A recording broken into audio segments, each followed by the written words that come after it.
Shall we pray? God, mighty Heavenly Father, we want to thank you this moment for bringing us here together this morning. And Lord, we are sinner.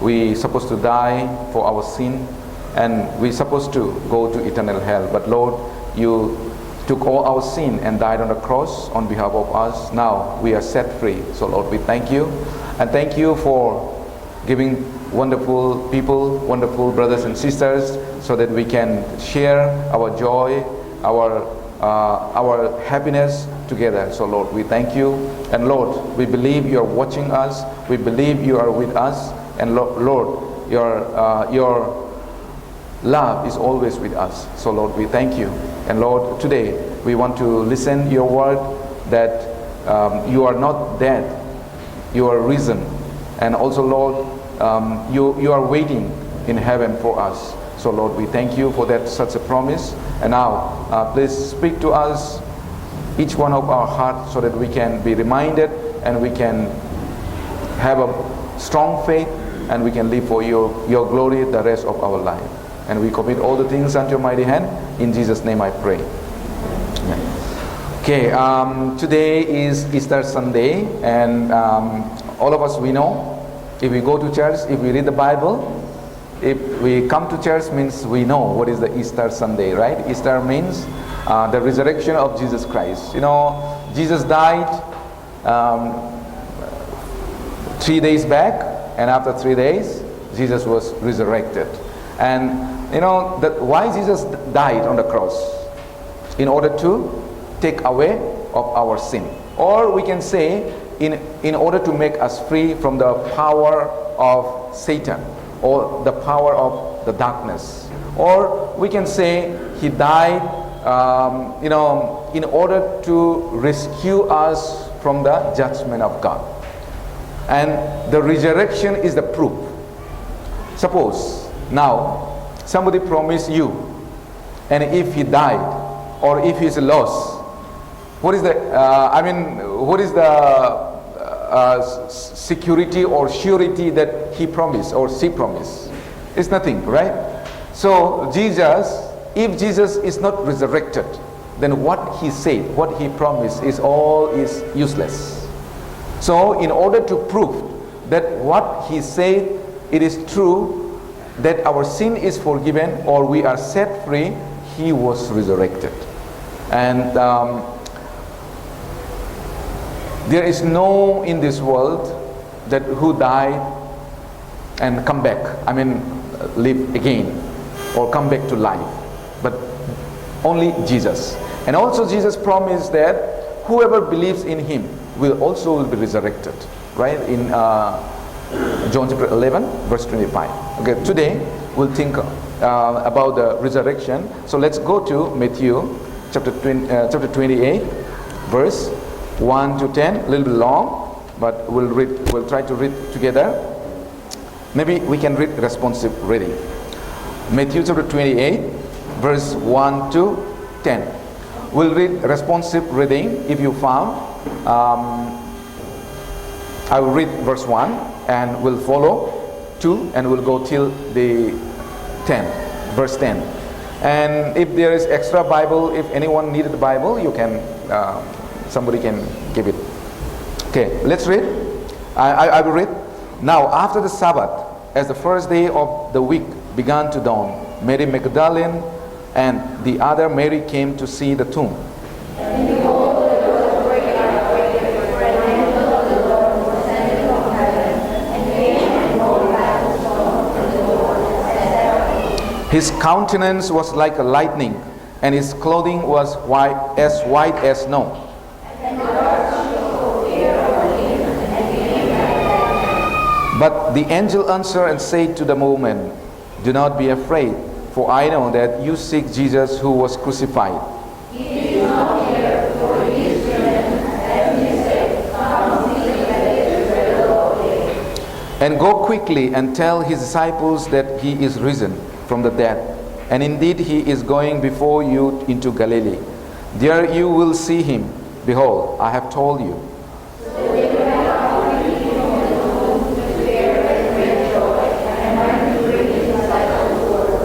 And as they went to tell his disciples, behold, Jesus met them, saying, Rejoice. So they came and held him by the feet and worshipped him.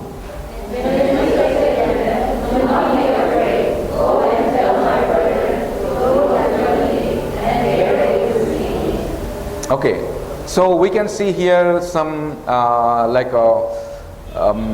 some scenery what had happened, right? Jesus, as I told you, Jesus died on the cross, and according to the prophecy, according to the Bible, he came in this world according to the Bible. He died according to the prophecy, and also he was resurrected according to the prophecy.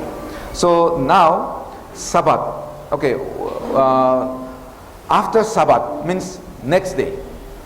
Before Sabbath, he died before Sabbath, right? When he died on the Passover day, right? And then Sabbath. And then after Sabbath, the first day. First day is Sunday. Sunday is the first day in Jewish calendar. So for us, maybe some people think like Monday is first, right? But Sunday is the first day according to the Bible. So they said here, after the Sabbath, as the first day of the week began to dawn, Mary Magdalene and the other Mary came to see the tomb. They come to tomb to see. Actually, why they come to tomb? Actually, just to grieve, right? To grieve, they come to the tomb. We also, our practice. Like maybe almost 1 month, 2 months, if somebody died, loved one died, we go every day to the tomb. Of course, we may be different time we may go. Jewish people, they early morning they go before they walk. They go to work and they go and they visit and they just maybe mourn and come back. So that's what they do. So this Mary Magdalene and also other women, they went to there to just to mourn. And it is very important to really know about the resurrection. If we read the Bible, both Old Testament and the New Testament, the most important is Jesus Christ. So if we took out the Jesus, Bible is nothing actually, right? Bible is nothing if you take out Jesus. Because the whole Bible testifies about Jesus. So as I said, he came according to the scripture, he died according to the scripture, and also he was resurrected according to the scripture, according to the Bible. To know his death and resurrection is very important, because the reason why he died is for me, for us, for my sin. He died. And why he was resurrected? Because in order to confirm that our sin is forgiven. If he is not resurrected, then the forgiveness of our sin is not confirmed. But by rising up from the dead, he confirmed that yes, I have really forgiven your sin. There's a proof. We don't know when Jesus born exactly. We don't know. As Christmas time, always I tell you, and there is no record in the Bible when Jesus was born. Many people, of course, 25th December people celebrate as a birthday of Jesus Christ, but that is not the true birthday of Jesus Christ. We don't know when Jesus born, but we know when Jesus died. Okay, how do we know when Jesus died? Anyone? When Jesus died? Good Friday? No, it is not Good Friday. Okay, Jesus died on Passover day. So we know Passover day, right? Passover day, when Jews celebrate this Passover day. And Jesus was resurrected on first day, right? First day of the week. So it is on Sunday. Jesus died and rose up from the tomb first day of the week. So God command the Israelites. Okay, first we'll think about the Passover. What is the Passover? Actually, God command Israel people to keep the 7 feasts. Among the 7 feasts, 3 feasts is very important for them, like a Passover and Pentecost, and also another one is what is that? Tabernacle, the Feast of Tabernacle. That is very important for them. So they have to come in Jerusalem to celebrate that. And this Passover is the first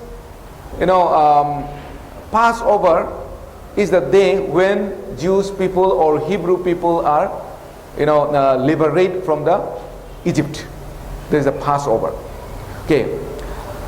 The first day of Jews calendar is Nisan. Just we call January, February, right? For them is Nisan. And 14 day, the first month, 14 day, Jesus, what do I call it? Jewish people, they came out from the Egypt. 14 day of the first month. That means Nisan, month of the Nisan, 14 day. For Hebrew people, Passover is like a independent or the freedom or the liberation day from Egypt. So it is very important for Israel people because that is the beginning of their history. So Passover is a day that they are free from Egypt. Likewise, Jesus is our Passover. So when we believe Jesus Christ, for us, for Christians or for human beings, that is the day that we are liberated from the power of Satan, or we are free from the power of the darkness. The day Jesus died on the cross. That is the day that Jesus Christ freed the people from the power of Satan. So the Passover is very, very important, okay, to understand the Passover. Okay, now let's go to connecting with that. 1 Corinthians chapter 5, verse 7. I will read. Quickly I will read verse 7. 1 Corinthians chapter 5, verse 7. Therefore parse out the old leaven, that you may be a new lump, since you truly are unleavened. For indeed Christ our Passover was sacrificed for us. Now what we see here, Passover, Christ is our Passover. Israeli people on the day of Passover, what God commanded them to do?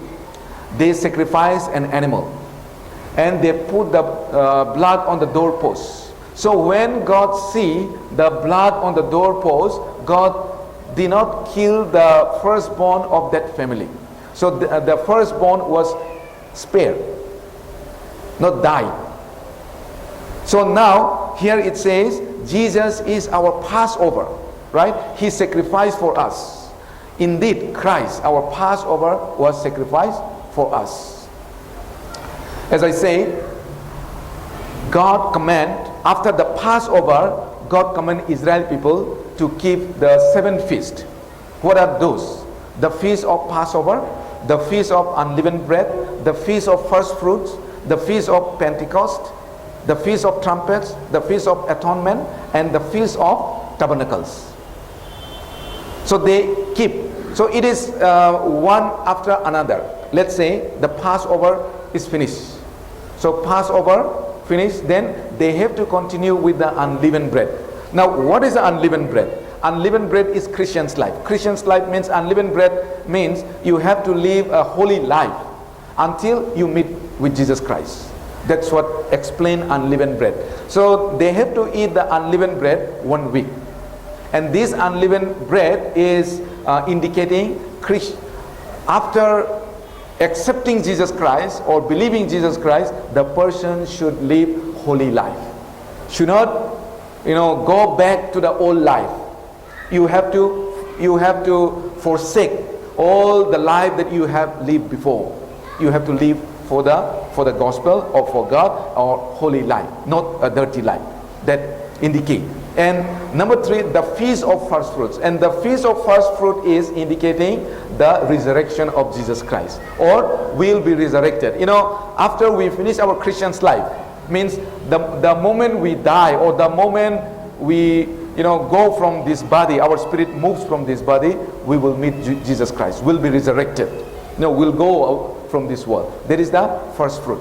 Okay, so this is talking about the resurrection of Jesus Christ. First fruit indicate the resurrection of Jesus Christ.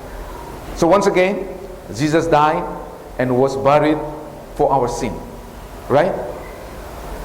And when we believe that Jesus died and resurrected for me, we also died with him. We died with him. When we believe Jesus' death is my death, we died. It means our old nature buried with Jesus. My old nature, what I have. So that's why in 2 Corinthians it says, when we believe in Jesus Christ, we are new creation. We are different. So what I liked before, I don't like it now. What I used to do before, I don't do it now after we become Christians. We are different. Now we are new creation. Bible said. Okay, let's go to 2 Corinthians chapter 5, verse 17. 2 Corinthians chapter 5, verse 17. Let me read. Therefore, if anyone is in Christ, he is in new creation. He is a new creation. All things have passed away. Behold, all things have become new.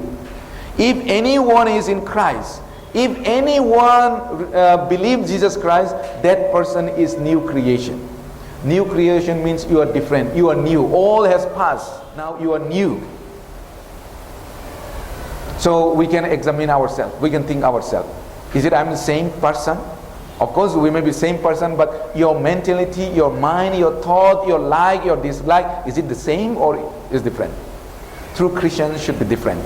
Okay? Our like should be different. Maybe before you like to drink, you like to enjoy, you like party, you like all this, but now if you still like that, that means Christ is not in you. If Christ is in you, then you are different.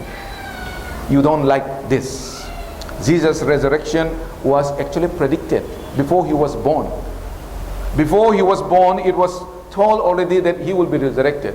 Before he was born, already told that he will die on the cross. And before he was born, already it's predicted that he will be born. King David, he prophesied about his resurrection, about his death also. So Jesus, everything in his life, everything happened according to the prophecy, according to the Bible. Let's go to Psalm number 16. Psalm number written by King David. Psalm number 16. I'll read Psalm number 16, verse 10 and 11. For you will not leave my soul in Sheol, nor will you allow your Holy One to see corruption. You will show me the path of life. In your presence is fullness of joy. At your right hand are pleasure forevermore. Now here we see, for you will not leave my soul in Sheol, nor will you allow your Holy One to see corruption. Your Holy One. Who is the Holy One? This is the Lord Jesus Christ. So here it says, nor will you allow your Holy One to see corruption. Means Jesus' body will not be corrupt. Will not decay. So he is resurrected. He is gone up. He came out from the tomb after 3 days. It was also prophesied by the prophet Jonah. Okay, what the prophet Jonah said? Anyone remember? Jonah, three days he was in the belly of the fish, right? And Jesus said, I will be like prophet Jonah, right? 3 days, 3 nights. So also Jesus said, destroy this temple. I will build within the 3 days. So he's talking about himself, right? If you kill me and after 3 days, I'll be resurrected. So we can see so many in Matthew chapter 12, verse 40 also. So Jesus told the disciples that he must go to Jerusalem. And he must suffer in Jerusalem. And he must die. He must be killed. But will rise up after 3 days. So Palm Sunday, last Sunday was Palm Sunday. He go towards to Jerusalem. He entered into Jerusalem riding on a donkey. And that shows that how humble he is. And then, in Jerusalem, he was arrested. And he was taken to Golgotha. And then Golgotha, he was killed. And then that day, he was buried. And after 3 days, he was resurrected. Jesus, everything happened in his life according to the prophecy. Let's go to Matthew 16, verse 21. We'll look the Bible so that we can make sure that it is from the Bible. Okay, 16, verse 21. Shall we read together? From that time, Jesus began to show to his disciples that he must go to Jerusalem and suffer many things from the elders and chief priests and scribes, and be killed, and be raised the third day. So he said he will raise. He has to suffer. He has to die on the cross, but he will rise after 3 days. He mentioned these things frequently in his life. Whenever he gets chance, whenever he talked with the disciples, he mentioned that I will be dying and I will be resurrected. He mentioned his resurrection many times. But when we see that the life of disciples before his resurrection, what do you think? Do they believe his resurrection? I think they don't really very serious about that, right? I think they are not really truly believe. Because when Mary Magdalene and other women come and told them, if actually they really believe, I believe they would have gone early morning, right? They would have gone that, oh, Jesus said, Lord said that he will be resurrected. So I think from the night itself they will wait there, right? But they didn't go. So when Mary Magdalene and some other women said, they're shocked, huh? And what about Thomas?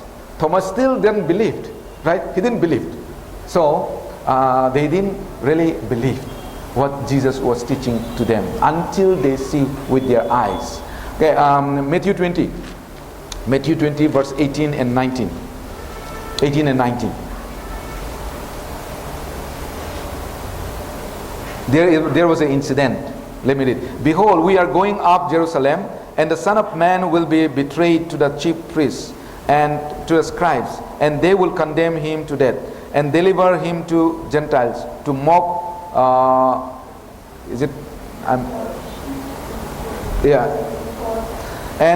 Deliver him to the Gentiles to mock and the scourge and to crucify, and the third day he will rise again. Okay, third day he will rise again. So Jesus mentioned again and again. But they don't believe, right? They don't believe. So after they buried, Jesus died on the cross, and disciples took the body and buried, and they just go back home, right? After burying, and maybe they are so much,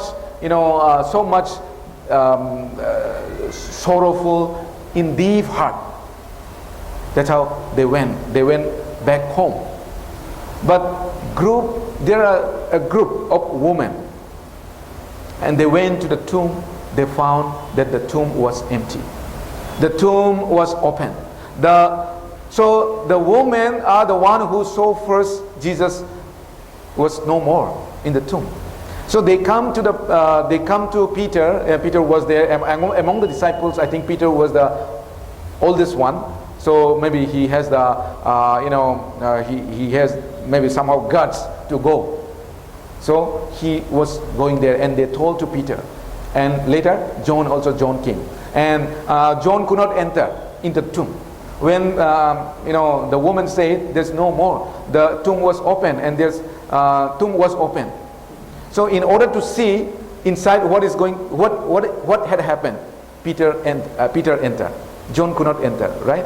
Because John was the younger one also, and Peter, what he found was there's no more body. Only cloth was lying aside.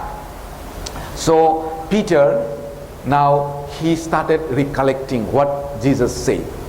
So he started believing. And Jesus, after the resurrection, he appeared to many people. Many people, not only the disciples, but even to different people he was appeared. There was an incident, I think you remember, from some people, some disciples, they are traveling from Jerusalem to one village, Emmaus, right? And they are talking each other. And Jesus was there, they are having conversation with Jesus, but then they don't realize it was Jesus. Later they realize it was Jesus talking, walking with them.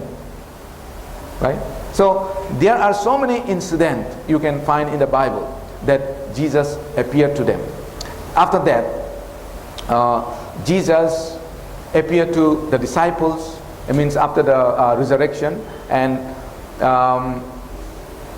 many people saw with their own eyes. That's why they believe. Okay, what happened actually after the death of Jesus Christ? Disciples are scattered. Why? Because they are afraid that Roman soldier also will come and take them, and maybe next turn is them. The next target is to them. Our boss is now killed, so next target would be me. That's what they thought, disciples. That's why they are running, they are scattered after burying the dead body of Jesus Christ. But after the resurrection, Jesus was collecting them. All they are coming together, right? Jesus gathered them one by one, one by one. So now, how they could gather? Can you imagine? Suppose, let's say, I'm your leader. Let's say, let's assume, and we fight together for many demands, many demands, right? But now I died. Then what will happen to others? They will not continue. They will run away, right? So exactly Jesus is like that. But after the resurrection, they could come together. How? Because they saw with their own eyes Jesus is alive. Jesus is not dead. He come out from the tomb. So they could see with their own eyes. Disciples are so much, they are coward. They are afraid. And one time they locked the door, and they are, after the death, before the resurrection. Okay, after the resurrection, after some days. So they locked some of the disciples, not all the disciples. 2-3 disciples. They are gathering in some house. So they are having fellowship. So Jesus entered the room and said, "Peace be with you." Right? So they are shocked how Jesus could come. So that's how Jesus appeared to them and encouraging them, giving them, power and giving them the strength. So later they become so bold. We can see. Okay, John chapter 2 and John chapter 20, Gospel of John chapter 20. Let's read that. Gospel of John chapter 20, verse 19 and 20. I will read. Then the same day at evening, being the first day of the week, when the doors were shut, where the disciples were assembled for fear of the Jews, Jesus came and stood in the midst and said to them, "Peace be with you." When he had said this, he showed them his hands and his side. Then the disciples were glad when they saw the Lord. This is the first time when Jesus appeared to the disciples in the room. So Jesus entered, "Peace be with you," because that is the day that Jesus was resurrected. Of course, Peter knew Jesus was resurrected, but he didn't see the face, because he found in the tomb there's no more the body of Jesus Christ. But this is the first time they meet Jesus Christ after his death. So here it says, when he had said this, he showed him his hands and his side. Then the disciples were glad when they saw the Lord. Now why Jesus has to show his hands? Because they might be thinking maybe ghost or something, right? Now look at here. I'm the one who was hanged on the cross. Now I come back. As I promised you, I came back. So they become so bold. "Peace be with you. Now I died for you." This is a proof that I died for your sin. It's a proof. Now you can have peace. That time, some disciples are missing. Maybe one of them disciples, Thomas also, right? So one time, after they have seen Jesus Christ, when they meet to Thomas, they say, Thomas, our Lord has come to us. We have seen He appeared, He was raised, as he said before. But what did Thomas say? I cannot believe. It cannot happen. Unless I touch, unless I put my finger where his hand was nailed, I cannot believe. Right? And when Jesus appeared to him, Thomas, put your finger here. Right? Put your finger. So, not only the disciples, but also other believers, even the Roman soldier who was guarding the tomb, he saw the resurrection of Jesus. That's why he is the one first who saw, and he ran away. He ran away, he came to the priest and told that something happened, earthquakes and many things happened, and the door was open. I ran. I came running. He was the first who informed to the priest. And what did they say? They say they give some money to the soldiers who was guarding that tomb. Okay, keep silent. Don't open your mouth. Keep silent. Otherwise it will be chaos. So just keep silent. Don't tell anything. They give some money and just he went away. Means they try to suppress the truth.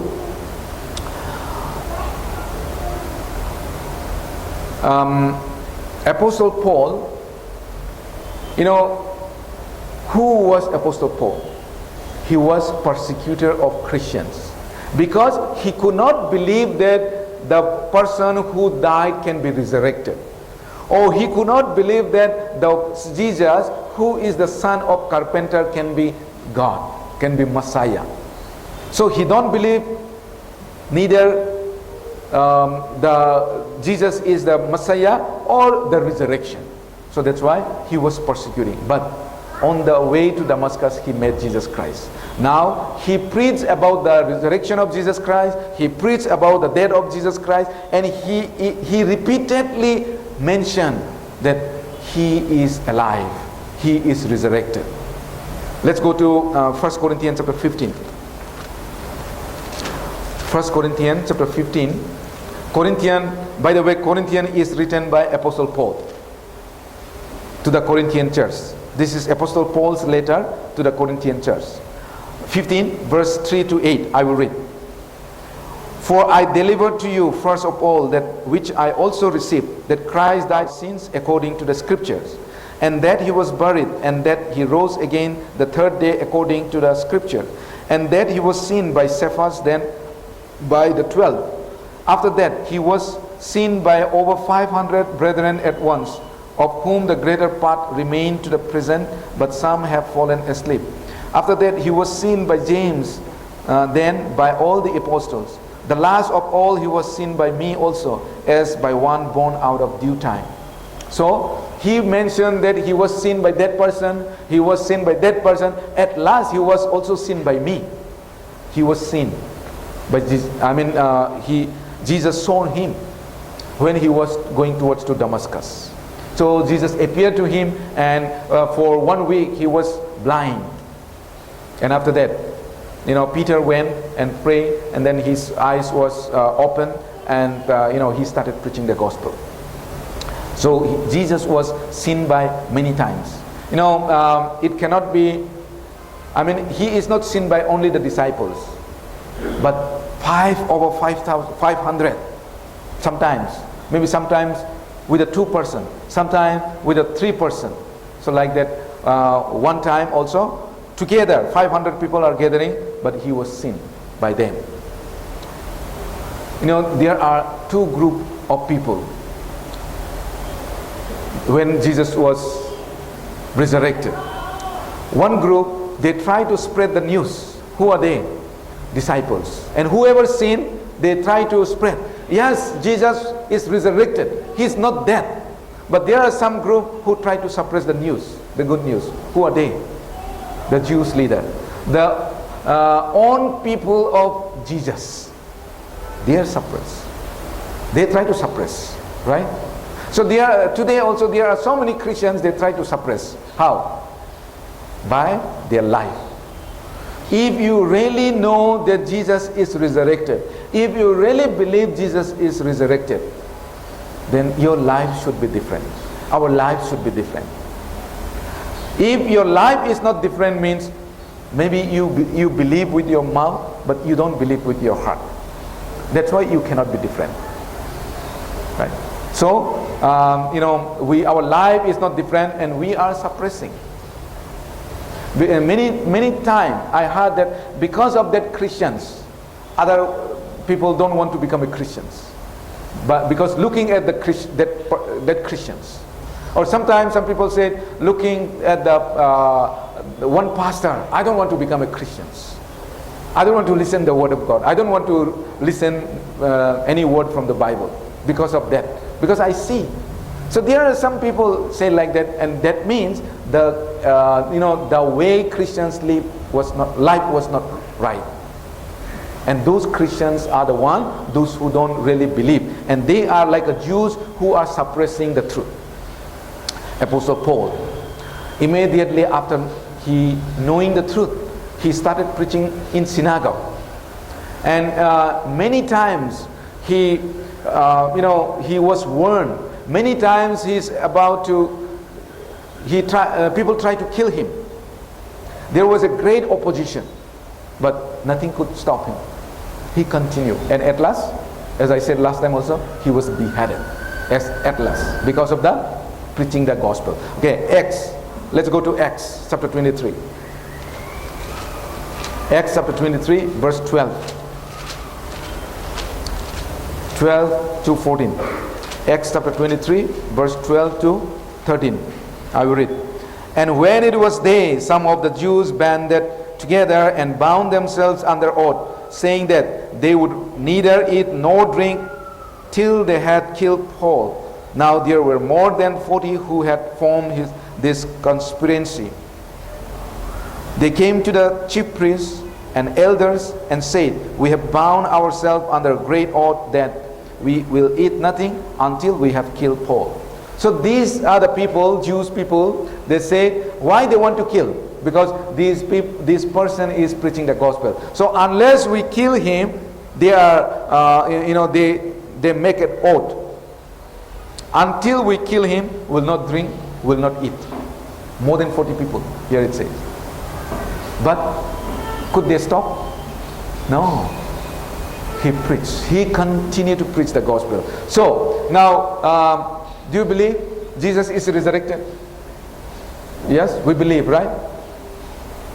Then it may come to us, right? Threaten. Some people may threaten us, but we know nothing should stop us preaching the gospel.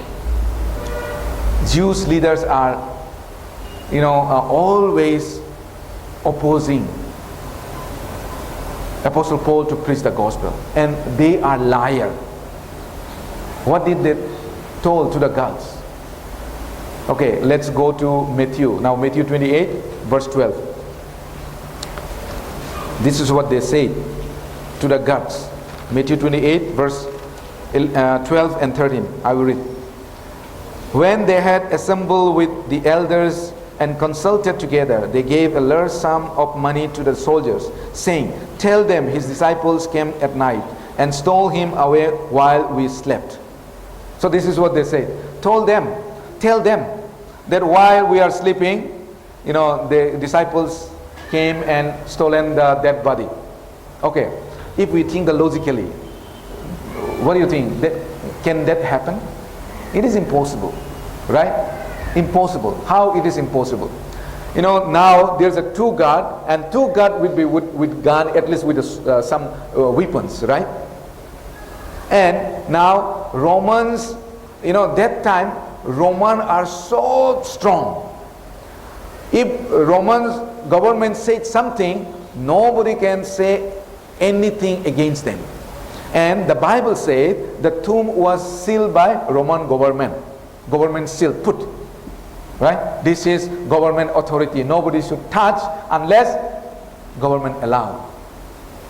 Then, what do you think? How can the disciples could go and stolen this dead body? It is impossible, illogical. And moreover, they are afraid, right? They are afraid and they are running away. You know, when Jesus was hanged on the cross, one girl came and said to Peter, Peter, and this man, I saw him, he also one of the Galilean. Then what did he say? No, sister, you are wrong. I was not among them, right? Why he said this? Why Peter said that? Because he's afraid that if I say that I'm among them, I also might be killed. So he denied. So he denied 3 times Jesus. And what do you think? That Peter can go and steal the dead body? Impossible. It is impossible. And actually only Peter was near. Others are gone. No, they are not even seen. Right? All are gone. Only Peter was looking from far. He was somehow near. So that's why one girl saw, he is also one of the Galilean. He was with Jesus. But he said, no, I'm not. 3 times. The tomb was sealed by Roman governor. Peter denied 3 times. So it is there's no way that they could go and steal. Okay, anyway, if they go and steal, let's say, what do you think? Can Roman government cannot find out? I think it's very easy for them. Within a day, they will find out. Oh, these people stolen, and this is the dead body. So I think if that happened, if Jesus is not resurrected, and if the dead body is stolen by anyone, disciples or any others, I think they will find out within a day, and they will bring. Look at here. This is the dead body of Jesus. So stop preaching. Here is the dead. He is not resurrected. Stop preaching. I believe if that happened, then the gospel will not come till today.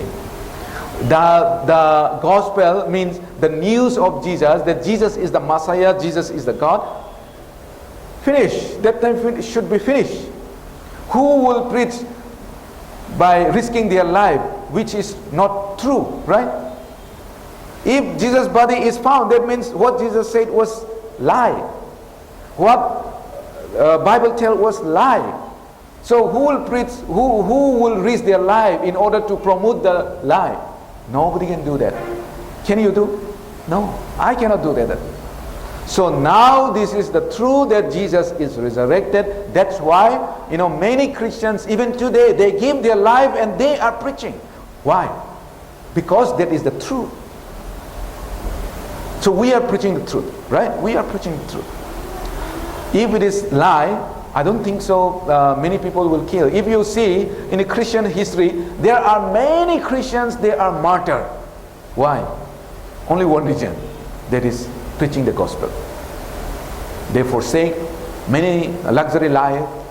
They give their life because the truth. Even till today, Jews said Jesus' body was stolen, which was not true. Even today. So many Jews do not believe Jesus is Messiah. Disciples, they saw the resurrection of Jesus. That is why they could be so bold.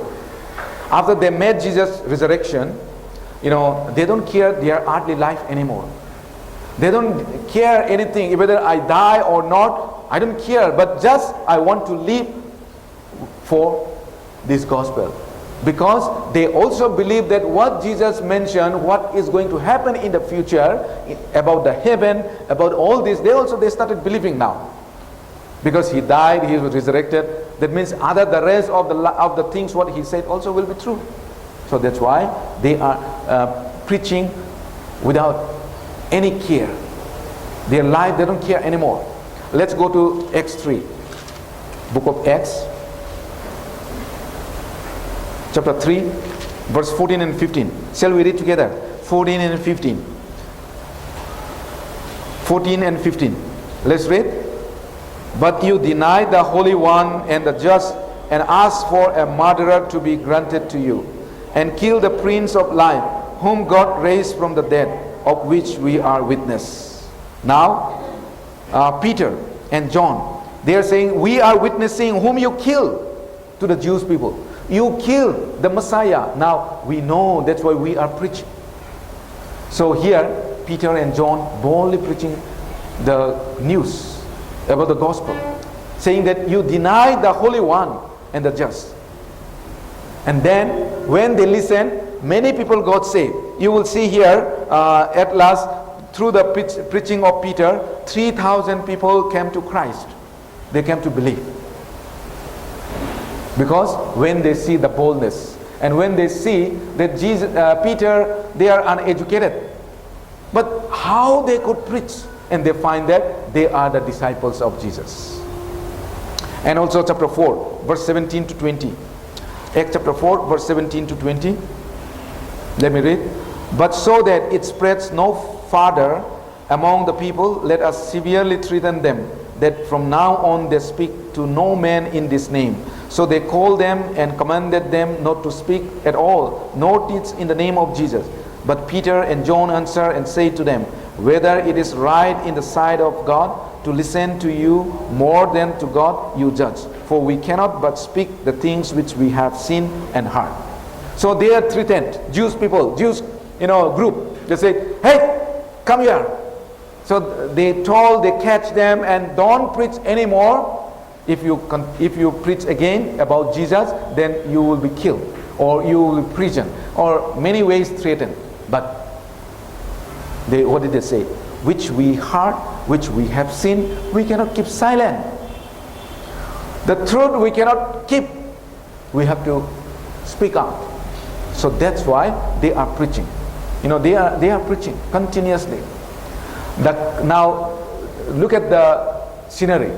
The coward disciples become so brave, so bold. How? There's a faith. There's a truth. That's why they could be bold. As I said, for lie, I cannot do that. For lie, Peter could not do that. That's the truth. That's why they could give their life. All the disciples, how they die? The way they die is very, very pitiful, and they are tortured like anything. Peter was crucified upside down, like this cross. Peter head was down, and upside down he was crucified. So he said, I'm not worthy to die like my Lord crucified me upside down. And Paul also supposed to be crucified, but he was a Roman citizen. That's why they are not there to crucify him. So they beheaded. And all the disciples, they are killed. They are martyred. Now, they were so sure about the resurrection of Jesus Christ, and they are so much confident whatever Jesus said, that is true. So whatever he said, that will happen. Those who believe. So what is the most important? When they remember, this is what Jesus said: I'm the resurrection and the life. He who believes in me, though he may die, he shall live. So now if I die for Jesus, Jesus has resurrected, and he also promised that whoever believes me will be resurrected. So I also will be resurrected. Right? This is what Jesus said. So they don't care anymore earthly life, because even I die, I will live. This is what Lord promised me. So they have in their mind, and they really strongly believe. So that's why they could preach. His resurrection is the guarantee of our salvation. The death is the salvation, given us the salvation, but the guarantee comes through the resurrection. Jesus is not dead. Even today, He's alive. He's watching. He's here. He's with us. Now sitting, Bible says, sitting on the right hand of the Majesty, right? That means He's not dead. But now some of you may question, then why he don't intervene when some Christians are killed? You know why? Because the more we preach the gospel, we will suffer. That's what he said. He also said that people hate me, and you are my disciples, so people will hate you. And when people hate you, that is the evidence that you are mine. So many Christians are killed. And when we do something for the Lord, even we can give our life, then reward will be greater. He was resurrected. And many scripture we can find that why he died. Because of our sin. Sometimes you pay, let's say, electric bill. But sometimes it comes unpaid, right? Sometimes it happens. Even you paid, or usually it happened when I was young. My niece, studying one ICSE school that time. So fees was somehow high. So the school, sometimes what happened? Even they pay at the end, nearby exam, they said your school fee has not been paid, but already paid, right? They paid. So my sister used to keep nicely until the session is over. It's like gold, right? She kept nicely because one time it happened. So when they saw the receipt, they said, "This is what I paid. This is a receipt signed by you," right? So exactly, it's like the resurrection is like that. Jesus has forgiven our sin when he died on the cross, and resurrection is the evidence, is the proof that our sin is forgiven. Let's go to 1 Peter chapter 3. 1 Peter chapter 3 verse, we'll see some more scripture. 1 Peter chapter 3 chapter 1 verse 3 and 4. 3 and 4. Blessed be the God and Father of our Lord Jesus Christ, who according to his abundant mercy has begotten us again to a living hope through the resurrection of Jesus Christ from death, to an inheritance incorruptible and undefiled, and that does not fade away, reserved in heaven for you. Now he has begotten us again to a living hope. Now we have a living hope through the resurrection of Jesus Christ. Through the resurrection of Jesus Christ, we have a hope, and that is a living hope. Without resurrection, there is no hope. We have a hope. That means we also will be resurrected. Our death in this world is not end, but will be resurrected. If Christ is not resurrected, remember, this is what Apostle Paul said. If Christ is not risen, what we believe, what we are doing, what Christians are doing is so pitiful. Okay, let's read this one, then we'll finish. Okay, 1 Corinthians chapter 15, verse 16 to 19. I will read 16 to 19. That you also submit to such, I'm reading 15, not that one. 15, chapter 15, verse 16 to 19. For if the dead do not rise, then Christ is not risen. And if Christ is not risen, your faith is futile. You are still in your sins. Then also those who have fallen asleep in Christ have perished. Verse 19, let's read together. If in this life only we have hope in Christ, we are of all men the most pitiable. You see here, if Christ is not risen, your faith is futile. What we believe is useless, futile. And if Christ is not risen, your faith is futile. You are still in your sins. That means we are still in our sin. Then also those who have fallen asleep in Christ have perished. Now, verse 19, if in this life only we have hope in Christ, we are of all men the most pitiable. If Christians have hope only in this world, that means we are the most pitiable. Christians are the most pitiable. So Apostle Paul said, we are the most pitiable. Now why he said we are the most pitiable? He forsake everything. He was very educated. But he forsake the family, he forsake everything for the gospel. And even he was a Roman citizen, he could enjoy being a Roman citizen, but he forsake that also. Now, if the hope is only in this world, then we are the most pitiable, because we forsake.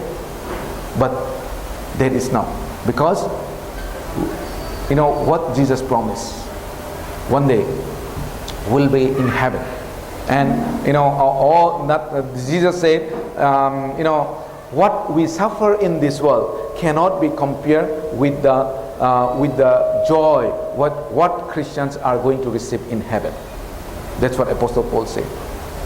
So that's why he could give his life. For through Adam we all become sinner, and now through Jesus, whatever we inherit from Adam, it died. And when Jesus is resurrected, we are resurrected, and we have